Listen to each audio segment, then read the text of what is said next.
നമസ്കാരം. ഈ ഒരു 7 ഡേയ്സ് ചലഞ്ച് ചൂസ് ചെയ്ത് ഇവിടെ ആയിരിക്കുന്ന താങ്കളെ ഞാൻ അപ്രിഷ്യേറ്റ് ചെയ്യുകയാണ്. ഈ ഒരു സമയം നമുക്കൊരിക്കലും നഷ്ടമാവില്ല.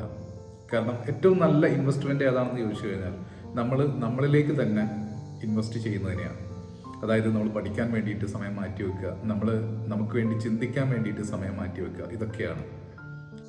ഞാൻ മുമ്പ് വിദേശത്തായിരുന്ന സമയത്ത് ഒത്തിരി പ്രവാസികളുടെ പ്രശ്നങ്ങൾ നേരിട്ട് മനസ്സിലാക്കാനായി എനിക്ക് സാധിച്ചിട്ടുണ്ട്. പലർക്കും ആഗ്രഹമുണ്ട് നിർത്തി നാട്ടിൽ സെറ്റിൽ ചെയ്യണം, പക്ഷെ അതിന് സാധിക്കുന്നില്ല. പലവിധ പ്രശ്നങ്ങളാണ്. നിർത്തി നാട്ടിലേക്ക് പോയി കഴിഞ്ഞാൽ നമ്മുടെ വീട്ടിലെ ചെലവ്, മക്കളുടെ വിദ്യാഭ്യാസം, വീട് വെക്കുന്ന കാര്യം തുടങ്ങിയിട്ടുള്ള ഇത്തരം കാര്യങ്ങളൊക്കെ മെയിൻറ്റെയിൻ ചെയ്തുകൊണ്ട് എങ്ങനെ മുന്നോട്ട് പോകും എന്നുള്ള ഒരു പേടി. അല്ലെങ്കിൽ നാട്ടിൽ ചെന്ന് എന്തെങ്കിലും ഒരു ബിസിനസ് സ്റ്റാർട്ട് ചെയ്യാമെന്ന് വിചാരിച്ചു കഴിഞ്ഞാൽ തന്നെ നമുക്ക് മുമ്പിലേക്ക് വരുന്ന ചില നെഗറ്റീവ് ന്യൂസുകൾ, അതായത് ഔദ്യോഗികമായിട്ടുള്ള കണക്കുകൾ എന്ന രീതിയിലൊക്കെയുള്ള റിപ്പോർട്ടുകൾ, നാട്ടിൽ തുടങ്ങുന്ന ബിസിനസ്സിൽ ഒരു 80% അല്ലെങ്കിൽ 90% ഒരു 3 വർഷം പോലും തികയ്ക്കുന്നില്ല എന്നുള്ള രീതിയിലൊക്കെ വരുന്ന റിപ്പോർട്ടുകൾ ഏറെക്കുറെ സത്യമാണ്. എങ്കിലും മറ്റ് ചില ആളുകളുണ്ട് ശരിക്കും ഒരു പ്രത്യേക തരം കംഫർട്ട് സോണിൽ അകപ്പെട്ട ഒരവസ്ഥ. അതായത് എപ്പോൾ നിർത്തണം അല്ലെങ്കിൽ നിർത്തേണ്ടതുണ്ടോ എന്ന് പോലും തീരുമാനിക്കാൻ പറ്റാത്തൊരവസ്ഥ.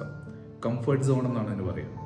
രാവിലെ എണീക്കുന്നു, ജോലിക്ക് പോകുന്നു, വൈകുന്നേരം വരുന്നു, കിടന്നുറങ്ങുന്നു. ഈ ഒരു രീതിയിൽ ഇതിങ്ങനെ കണ്ടിന്യൂസ് ആയിട്ട് ചെയ്തുകൊണ്ട് മുന്നോട്ട് പോവുക. കാരണം നമ്മൾ ഏതൊരു കാര്യം കുറേ കാലം ഇങ്ങനെ ചെയ്തു വരുമ്പോൾ അത് നമുക്കൊരു ശീലമായിട്ട് മാറും. പിന്നെ അതിനെ ഓവർകം ചെയ്യാനായിട്ട് അല്ലെങ്കിൽ ആ ഒരു കംഫർട്ട് സോണിനെ ബ്രേക്ക് ചെയ്യാനായിട്ട് നമുക്ക് സാധിക്കാതെ വരുന്ന ഒരു അവസ്ഥ. ഇങ്ങനെയൊക്കെ പല പ്രശ്നങ്ങൾ ഞാൻ കണ്ടിട്ടുണ്ടെങ്കിലും എന്നെ ശരിക്കും എൻ്റെ മനസ്സിനെ വല്ലാതെ ഹോണ്ട് ചെയ്ത ഒരു സംഭവം എന്ന് പറയുന്നത്, ഏകദേശം 40 വർഷത്തോളം പ്രവാസിയായി ജീവിച്ച ഒരാൾ, അദ്ദേഹത്തിൻ്റെ കുറച്ച് അസുഖങ്ങളും കാര്യങ്ങളൊക്കെ ആയിട്ട് നിർത്തി നാട്ടിലേക്ക് പോവാണ്. പക്ഷെ ഏകദേശം 1 വർഷം തികയുന്നതിന് മുമ്പ് തന്നെ ഇദ്ദേഹം തിരിച്ച് യുഎയിലേക്ക് തന്നെ വരികയാണ്. അതിന് അദ്ദേഹം പറഞ്ഞൊരു കാര്യം, മരുന്ന് മേടിക്കാൻ പോലും കയ്യിൽ ക്യാഷ് ഇല്ലാത്തൊരവസ്ഥയാണ്. എന്താണ് ശരിക്കും ഇതിനൊക്കെ ഒരു കാരണം എന്നുള്ളത് നമ്മൾക്ക് ഒന്ന് ചിന്തിക്കേണ്ടതുണ്ട്. പക്ഷെ ഇദ്ദേഹമായിട്ട് ഞാൻ കുറച്ചുകൂടെ അടുത്ത് ഇങ്ങനെ സംസാരിച്ച സമയത്ത് അദ്ദേഹം എൻ്റെ അടുത്ത് പറഞ്ഞ മറ്റൊരു കാര്യമുണ്ട്. ഈ ഒരു കാരണം കൊണ്ട് മാത്രമല്ല ഞാൻ തിരിച്ചു പോകുന്നത്. അതായത് നമ്മളെ സഹായിക്കേണ്ട ആളുകൾ തന്നെ നിങ്ങൾ ഇത്ര കാലം ഗൾഫിൽ നിന്നിട്ട് എന്തുണ്ടാക്കി എന്നുള്ള ഒരു ചോദ്യം അവരുടെ വേണ്ടപ്പെട്ട ആളുകളുടെ ഭാഗത്തു നിന്ന് വന്ന സമയത്ത് എനിക്ക് അവിടെ പിടിച്ചു നിൽക്കാൻ പറ്റിയില്ല, ഞാൻ ഇങ്ങോട്ട് തിരിച്ചു പോകുന്നു എന്നുള്ള രീതിയിലാണ് അദ്ദേഹം എൻ്റെ അടുത്ത് സംസാരിച്ചത്. അപ്പോൾ നമ്മളൊന്ന് ചിന്തിച്ചു നോക്കുക. എങ്കിൽ നമ്മൾ പല കാര്യങ്ങളും ചെയ്യുന്നതിനിടയ്ക്ക് നമ്മളെക്കുറിച്ച് ചിന്തിക്കാൻ അല്ലെങ്കിൽ നമുക്ക് വേണ്ടി ജീവിക്കാൻ മറന്നു പോയ ആളുകളാണോ എന്നുള്ളത് ശരിക്കും നമ്മളൊന്ന് ചിന്തിക്കേണ്ടതുണ്ട്. പല ആളുകളെയും ഞാൻ കണ്ടിട്ടുണ്ട്, ഈ ശമ്പളം കിട്ടി തൊട്ടടുത്ത ദിവസം തന്നെ മറ്റുള്ള ആളുകളിൽ നിന്ന് കടം മേടിക്കാൻ വേണ്ടിയിട്ട് നടക്കുന്ന ആളുകൾ. നല്ല ശമ്പളമുള്ള ആളുകളായിരിക്കും, പക്ഷെ ഇവിടെ കൃത്യമായ മണി മാനേജ്മെന്റ് ഇല്ലാത്ത കാരണമാണ് ഇങ്ങനെ ഒരു അവസ്ഥ വരുന്നത്. അപ്പോൾ ഇതിനൊക്കെ ഒരു പരിഹാരം എന്നുള്ള നിലയ്ക്ക് അല്ലെങ്കിൽ നമ്മൾ അല്പം ഒന്ന് ചിന്തിച്ചു കഴിഞ്ഞാൽ നമ്മളിൽ ചില മാറ്റങ്ങൾ കൊണ്ടുവരാൻ സാധിക്കും എന്നുള്ളതിൻ്റെ ഒത്തിരി ഉദാഹരണങ്ങൾ നമുക്ക് മുമ്പിലുണ്ട്. 2015 ഈ ഒരു സെക്കൻഡ് ഹോം എന്നുള്ളൊരു കൺസെപ്റ്റ് എനിക്ക് കിട്ടുന്നത്. അതിനുശേഷം ഈ ഒരു കൺസെപ്റ്റും അതുമായി ബന്ധപ്പെട്ട ആശയങ്ങളും ബിസിനസ് ഐഡിയാസും ഒക്കെ ഒത്തിരി ആളുകളുമായിട്ട് ഇങ്ങനെ ഷെയർ ചെയ്തു. അവരുടെയൊക്കെ ജീവിതത്തിൽ വലിയ രീതിയിലുള്ളൊരു വ്യത്യാസം കണ്ട് അത് അനുഭവിച്ചറിഞ്ഞ ഒരാളാണ് ഞാൻ. അപ്പം അതുകൊണ്ട് തന്നെയാണ് ഞാൻ ഇത്തരത്തിലുള്ള ഒരു കോഴ്സ് രൂപകൽപ്പന ചെയ്തത്. ആദ്യ സമയങ്ങളിലൊക്കെ ഈ 1-to-1 ആയിട്ട് നേരിട്ട് ഇരുന്ന് സംസാരിച്ചു, അതുപോലെ തന്നെ ശേഷം ഈ സൂം പോലുള്ള ആപ്ലിക്കേഷനൊക്കെ ഉപയോഗപ്പെടുത്തി അങ്ങനെ 1-to-1 ഒക്കെ കൊടുത്ത് അങ്ങനെയൊക്കെ പോയിക്കൊണ്ടിരിക്കുകയായിരുന്നു. പക്ഷെ ഇവിടെയൊക്കെയുള്ള പ്രശ്നം എന്ന് വെച്ചാൽ പല ആളുകൾക്കും കൃത്യമായിട്ട് നമ്മൾ ഉദ്ദേശിക്കുന്ന ആ ഒരു സമയം കീപ്പ് ചെയ്യാനായിട്ട് സാധിക്കാതെ വരുന്നു. അങ്ങനെയാണ് ഈ രീതിയിൽ റെക്കോർഡ് ചെയ്തുകൊണ്ട് ഒരു കോഴ്സ് ചെയ്യാം എന്ന തീരുമാനത്തിലാണ് ഇങ്ങനെ ഒരു അറ്റംപ്റ്റ് നടത്തുന്നത്. തിരിച്ചു വരാൻ ആഗ്രഹിക്കുന്ന പ്രവാസികൾക്ക് happy and wealthy retirement life ലഭിക്കാനായിട്ട് അവരെ സഹായിക്കുക, സപ്പോർട്ട് ചെയ്യുക. ഈ ഒരു മിഷനിലാണ് ഇങ്ങനെ മുന്നോട്ട് പോയിക്കൊണ്ടിരിക്കുന്നത്. പക്ഷെ അത് കൃത്യമായിട്ട് കേൾക്കുക, ആവശ്യമെങ്കിൽ അത് റിപ്പീറ്റ് ചെയ്യുക. നമ്മൾ തരുന്ന കുഞ്ഞു കുഞ്ഞു ടാസ്കുകൾ അത് ചെയ്ത് കംപ്ലീറ്റ് ചെയ്ത് അങ്ങനെ മുന്നോട്ട് വരാനായിട്ട് ശ്രമിക്കുക. പ്രധാനമായിട്ടും 7 കാര്യങ്ങളാണ് നമ്മൾ ഈ കോഴ്സിനകത്ത് ഉൾപ്പെടുത്തിയിട്ടുള്ളത്. ഒന്ന് മൈൻഡ് സെറ്റ് ഷിഫ്റ്റിംഗ് ആണ്. അതുപോലെ തന്നെ അനലൈസ് യുവർ സെൽഫ്. മറ്റൊന്ന് അനലൈസ് യുവർ സറൗണ്ടിങ്സ്. അതുപോലെ തന്നെ പാഷൻ ഐഡൻറ്റിഫൈ ചെയ്യുക, ഗോൾ സെറ്റ് ചെയ്യുക, സെക്കൻഡ് ഹോം എന്താണ് എന്ന് പരിചയപ്പെടുത്തുക. ഇത്തരം കാര്യങ്ങളൊക്കെയാണ് നമ്മൾ ഈ കോഴ്സിൽ ഉൾപ്പെടുത്തിയിട്ടുള്ളത്. ഇന്ന് നമ്മൾ സംസാരിക്കുന്ന സബ്ജക്റ്റ് എന്ന് പറയുന്നത് മൈൻഡ് സെറ്റ് ഷിഫ്റ്റിംഗ് ആണ്. നമ്മളിലൊരു മാറ്റം ആഗ്രഹിക്കുന്നുണ്ടെങ്കിൽ ശരിക്കും ആദ്യം മാറ്റം കൊണ്ടുവരേണ്ടത് ശരിക്കും നമ്മുടെ mind സെറ്റിലാണ്.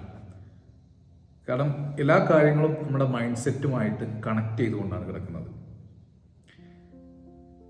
1956 Earl നൈറ്റിംഗേളിൻ്റെ the strangest secret എന്നുള്ള ഒരു ശബ്ദ സന്ദേശം പുറത്തിറങ്ങിയിട്ടുണ്ടായി. പിന്നീട് ലോകത്ത് ഒട്ടനവധി അത്ഭുതങ്ങൾക്ക് കാരണമായ ഒരു ശബ്ദ സന്ദേശമാണത്. ഇന്നും യൂട്യൂബിലൊക്കെ ധാരാളം ആളുകൾ കണ്ടുകൊണ്ടിരിക്കുന്നു. ഇന്നിപ്പോൾ അതിൻ്റെ പല ഭാഷകളിലായിട്ട് നമുക്ക് അവൈലബിൾ ആണ്.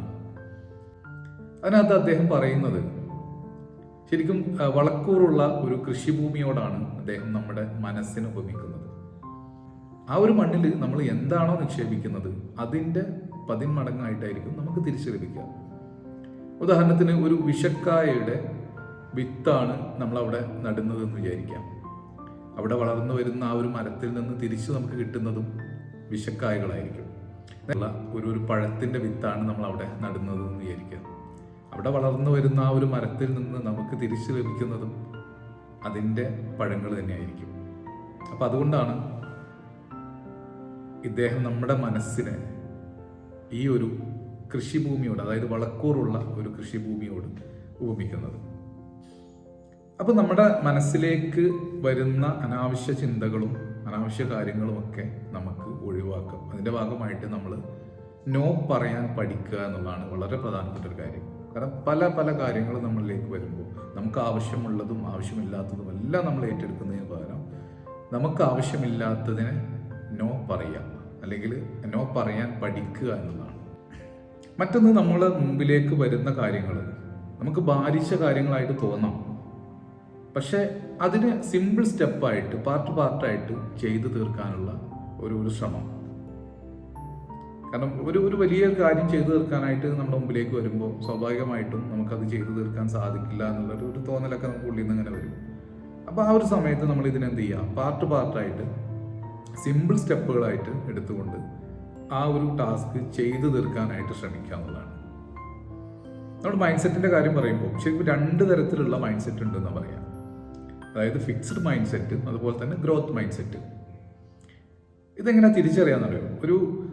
ഇപ്പം നമുക്ക് ഒരു കാര്യം ചെയ്യാനായിട്ട് ഒരാൾ ആവശ്യപ്പെടുകയാണ്, അല്ലെങ്കിൽ നമുക്ക് എന്തെങ്കിലും ഒരു കാര്യം ചെയ്യണം. സ്വാഭാവികമായിട്ടും ആദ്യം നമ്മുടെ മനസ്സിലേക്ക് വരുന്ന ഒരു ചിന്ത എന്തായിരിക്കും? 2 രീതിയിൽ വരാം. അതായത് ഇത് വളരെയധികം പ്രയാസമുള്ള കാര്യമാണ്, എനിക്കിത് സാധ്യമല്ല, അങ്ങനെ ചിന്തിക്കാം.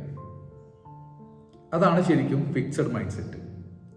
അല്ലെങ്കിൽ ഇതല്പം പ്രയാസകരമായ കാര്യമാണ്, എങ്കിലും ഞാൻ ശ്രമിക്കും, അല്ലെങ്കിൽ ഞാനിത് ചെയ്തിരിക്കും, ഇങ്ങനെ നമുക്ക് ചിന്തിക്കാമല്ലോ. അപ്പോൾ ഈ രണ്ടാമത് പറഞ്ഞതാണ് ശരിക്കും ഗ്രോത്ത് മൈൻഡ് സെറ്റ് എന്ന് പറയുന്നത്. അപ്പോൾ നമ്മളൊന്ന് ആലോചിച്ച് നോക്കുക, നമ്മൾ ഏതൊരു മൈൻഡ് സെറ്റിലാണ് ഇപ്പോൾ നിലവിലായിരിക്കുന്നത്? ഫിക്സഡ് മൈൻഡ് സെറ്റിലാണെങ്കിൽ നമ്മൾ ഗ്രോത്ത് മൈൻഡ് സെറ്റിലേക്ക്, അതായത് എംപ്ലോയി മൈൻഡ് സെറ്റിൽ നിന്ന് CEO മൈൻഡ് സെറ്റിലോട്ട് മൂവ് ചെയ്യാനുള്ള സമയമായി എന്നുള്ളതാണ് ഇതിനർത്ഥം.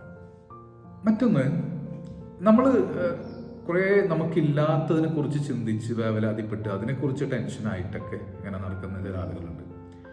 ശരിക്കും നമുക്കുള്ളതിന് ഒരു നന്ദി കാണിക്കുക, നമുക്കുള്ളതിനെ കുറിച്ച് ചിന്തിക്കുക, എന്നിട്ട് അതിനോട് ഒരു ഗ്രാറ്റിറ്റ്യൂഡ് കാണിക്കുക എന്നുള്ളതാണ്. ഇത് പറയുമ്പോൾ ശരിക്കും നമ്മുടെ പ്രാർത്ഥനകളിൽ പോലും നമ്മൾ മാറ്റം വരുത്തേണ്ടി വരും ചിലപ്പോൾ. കാരണം ചില ആളുകൾ പ്രാർത്ഥിക്കുന്നുണ്ടല്ലേ, എൻ്റെ കടം വീട്ടണേ എന്ന് പറഞ്ഞ് പ്രാർത്ഥിക്കും, ചിലവർ എൻ്റെ രോഗം മാറ്റണേ എന്ന് പറഞ്ഞ് പ്രാർത്ഥിക്കും. ഇത് ശരിക്കും രണ്ടും നെഗറ്റീവാണ്. നമുക്ക് കടം വീട്ടണേ എന്ന് പറഞ്ഞ് പ്രാർത്ഥിക്കുന്നതിന് പകരം നമുക്ക് ധാരാളമായിട്ട് സമ്പത്ത് ഉണ്ടാവാൻ വേണ്ടിയിട്ട് പ്രാർത്ഥിക്കാം, അല്ലെങ്കിൽ നമ്മുടെ അസറ്റ് വർദ്ധിക്കാൻ വേണ്ടിയിട്ട് നമുക്ക് പ്രാർത്ഥിക്കാം. രോഗം മാറ്റാൻ പ്രാർത്ഥിക്കുന്നതിന് പകരം ആരോഗ്യമുള്ള ഒരു ശരീരം മനസ്സൊക്കെ ഉണ്ടാവാൻ വേണ്ടിയിട്ട് നമുക്ക് പ്രാർത്ഥിക്കാം. ഇതിൻ്റെ ഒരു മെയിൻ ആയിട്ടുള്ള പ്രശ്നം എന്ന് വെച്ചാൽ ഞാൻ നേരത്തെ പറഞ്ഞ പോലെ തന്നെ നമ്മുടെ മനസ്സിലേക്ക് നമ്മൾ എന്താണോ ഫീഡ് ചെയ്യുന്നത് അത് തന്നെയായിരിക്കും നമുക്ക് തിരിച്ചു ലഭിക്കുക. അത് നെഗറ്റീവാണോ പോസിറ്റീവാണോ എന്നുള്ളതൊന്നും നമ്മുടെ മനസ്സ് അത് ശ്രദ്ധിക്കുന്നില്ല എന്നുള്ളതാണ്. എന്താണോ നമ്മൾ പറയുന്നത് അത് തിരിച്ചു വരും. കാര്യം ഇത് ശരിക്കും ഒരു ബ്രെയിൻ, നമ്മുടെ ബ്രെയിനിലേക്ക് ഇത് ഫീഡ് ചെയ്യുന്നത് ശരിക്കും ഒരു ഇമേജ് അല്ലെങ്കിൽ ഒരു വിഷ്വൽ രൂപത്തിലൊക്കെയാണ്. അപ്പം അതുകൊണ്ടാണ് നമ്മുടെ പ്രാർത്ഥനകളിൽ പോലും നമ്മൾ ശ്രദ്ധിക്കണം എന്ന് പറയുന്നത്. പെട്ടെന്ന് അങ്ങനെ രൂപപ്പെടുത്തിയെടുക്കാൻ പറ്റുന്ന കാര്യങ്ങളൊന്നുമല്ല. അതിന് ശരിക്കും മെഡിറ്റേഷൻ പ്രാക്ടീസ് ചെയ്യണം എന്നുള്ളതാണ്. അതായത് എന്നും രാവിലെ ഒരു 5-10 മിനിറ്റൊക്കെ നമ്മളൊന്ന് മാറിയിരുന്നുകൊണ്ട് ഒരു ശാന്തമായിട്ടുള്ള ഒരു അന്തരീക്ഷത്തിൽ, ശാന്തമായിട്ടുള്ള ഒരു സ്ഥലത്തിരുന്നുകൊണ്ട്, അധികം ഡിസ്റ്റർബൻസ് ഇല്ലാത്തൊരു ഏരിയയിൽ ഇരുന്നുകൊണ്ട് നമ്മൾ മെഡിറ്റേഷൻ ചെയ്യാൻ വേണ്ടിയിട്ട് ശ്രമിക്കുക. പലരും ചെയ്യുന്ന കാര്യം തന്നെയായിരിക്കും, പക്ഷെ എങ്കിലും എങ്ങനെയാണ് പ്രോപ്പറായിട്ട് മെഡിറ്റേഷൻ ചെയ്യുക എന്ന് അറിയാത്ത ആളുകളുണ്ടെങ്കിൽ നമുക്ക് യൂട്യൂബിലൊക്കെ ഒന്ന് കയറി ജസ്റ്റ് ഒന്ന് സെർച്ച് ചെയ്താൽ മതി. മെഡിറ്റേഷനെ കുറിച്ചൊക്കെയുള്ള വീഡിയോസ് മലയാളത്തിലൊക്കെ ഇന്ന് അവൈലബിൾ ആണ്. അപ്പോൾ കൃത്യമായിട്ട് എങ്ങനെ മെഡിറ്റേഷൻ ചെയ്യാം എന്നൊക്കെ നമുക്ക് അവിടെ നോക്കിയിട്ട് പഠിച്ച് മനസ്സിലാക്കിയിട്ട് ആ രീതിയിൽ മെഡിറ്റേഷൻ ചെയ്യാം. മറ്റൊന്ന്, നമ്മൾ അത്യാവശ്യം ഒന്ന് എക്സസൈസൊക്കെ ഒന്ന് ചെയ്യാം. നമ്മൾ ബോഡി ഒന്ന് ആക്റ്റീവായിട്ട് നിർത്താൻ വേണ്ടിയിട്ട് അത്യാവശ്യം രാവിലെയൊക്കെ ഒരു വാക്കിങ്ങിന് പോവുക, അല്ലെങ്കിൽ അല്പം എക്സസൈസ് ചെയ്യുക. ഈ കാര്യങ്ങളൊക്കെ നമ്മളൊന്ന് ശ്രദ്ധിക്കണം. കാരണം നമ്മളൊരു മാറ്റം, ഒരു പുതിയൊരു ജീവിതമാണ്, അല്ലെങ്കിൽ ഒരു പുതിയൊരു മാറ്റത്തിലേക്കാണ് നമ്മൾ പോകുന്നത്. അപ്പോൾ അതിൻ്റെ ഭാഗമായിട്ട് ഇത്തരം കാര്യങ്ങളൊക്കെ നമ്മളൊന്ന് പരിശീലിക്കുക. കാരണം ആരോഗ്യമുള്ള ശരീരത്തിൽ ആരോഗ്യമുള്ള മനസ്സുണ്ടാവും എന്നാണ് പറയാം. അപ്പോൾ അതിന് വേണ്ടിയിട്ട് നമ്മൾ തയ്യാറാകുക. ഇന്നു മുതൽ നമ്മളത് ആ ഒരു ജേണിയിലാണ് എന്ന് മനസ്സിലാക്കുക. എൻ്റെ ഒരു ലൈഫ് സ്റ്റോറി പറയുകയാണെന്നുണ്ടെങ്കിൽ ഒരുപാട് നെഗറ്റീവ് ചിന്തകളിൽ അകപ്പെട്ട് നിൽക്കുന്ന ഒരാളായിരുന്നു ഞാൻ. എനിക്ക് ശരിക്കും കൃത്യമായ സമയത്ത് ഒരു മെൻറ്ററെ കിട്ടുകയും അദ്ദേഹം പറയുന്ന ചില കാര്യങ്ങൾ ഇംപ്ലിമെൻ്റ് ചെയ്ത് തുടങ്ങിയപ്പോഴാണ് എനിക്ക് ആ ഒരു മാറ്റം ഫീൽ ചെയ്യാൻ തുടങ്ങിയത്.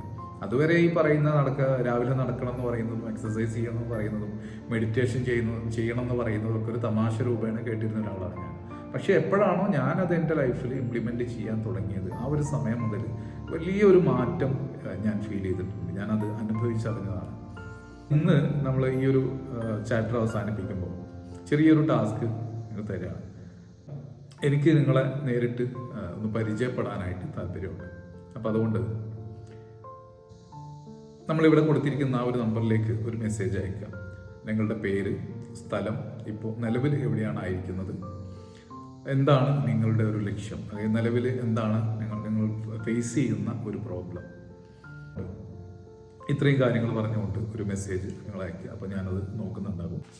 അടുത്ത ഒരു ചാപ്റ്ററിൽ നമുക്ക് അനലൈസ് യുവർ സെൽഫ് എന്നുള്ള കാര്യമാണ് ഡിസ്കസ് ചെയ്യാൻ പോകുന്നത്.